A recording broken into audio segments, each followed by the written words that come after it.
দেশজুড়ে গ্যাস সংকটের প্রভাব পড়েছে শিল্পনগরী নরসিংদীতেও। গ্যাসের অভাবে উৎপাদন বন্ধ বহু শিল্প কারখানায়। বন্ধ হচ্ছে একের পর এক শিল্প প্রতিষ্ঠান, জ্বলছে না বাসাবাড়ির চুলা, থমকে গেছে সিএনজি চালিত গাড়ির চাকাও। দ্রুত সমস্যার সমাধান না হলে উৎপাদন শিল্পে বিপর্যয়ের শঙ্কা কারখানা মালিকদের। গ্যাস সংকটের কারণে চলছে না কারখানার মেশিন, কাজ না থাকায় নেই শ্রমিকদের কোলাহল। নরসিংদীর শিল্প কারখানাগুলোতে প্রবেশ করলেই এখন দেখা মিলে এমন চিত্রের। মহেশখালীর একটি ভাসমান এলএনজি টার্মিনালে ত্রুটির কারণে প্রায় এক সপ্তাহ ধরে বিঘ্ন হচ্ছে গ্যাস সরবরাহ, যার নেতিবাচক প্রভাব পড়েছে নরসিংদীর গ্যাস নির্ভর শিল্প কারখানাগুলোতে। গ্যাসের অভাবে এরই মধ্যে চুয়ালা ও মাধবদী এলাকায় বেশ কয়েকটি কারখানা বন্ধ ঘোষণা করেছে কর্তৃপক্ষ।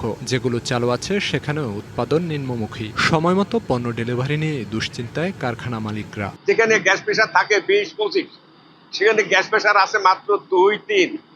এই কারণে মেশিন সবসময় বন্ধ থাকতেছে, প্রোডাকশন উৎপাদন ব্যাহত হচ্ছে। পার ডে আমাদের ক্ষতি 1.5-2 লাখ টাকা ক্ষতি আমাদের।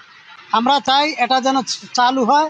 গ্যাসের অভাবে চুলা জ্বলছে না বাসাবাড়িতেও। একই অবস্থা পরিবহন খাতেও। সিএনজি ফিলিং স্টেশনগুলোতে গাড়ির সারি প্রতিদিনই দীর্ঘ হচ্ছে। গ্যাস দেখা গেছে যে 5টার পর যা চলে যায়, আসে 3টার দিকে একটু আসলে এই অল্প আছে একটু রান্না করতে হয়। 5 ঘন্টা হয়েছে বলছি তেলের গ্যাসের লেগা। নগদ নিয়ে এলো হার না মানা হার অফার। সর্বনিম্ন 10,000 টাকা রেমিটেন্স নগদে পাঠালে থাকছে স্বর্ণের হার জেতার সুযোগ। সরকার যদি দ্রুত এটা পদক্ষেপ না নেয়, সব লাড়ে মারা যাবে। এর প্রভাব পড়েছে রুটি রুজিতেও। কাজ না থাকায় বেকার হয়ে পড়েছেন হাজারো শ্রমিক।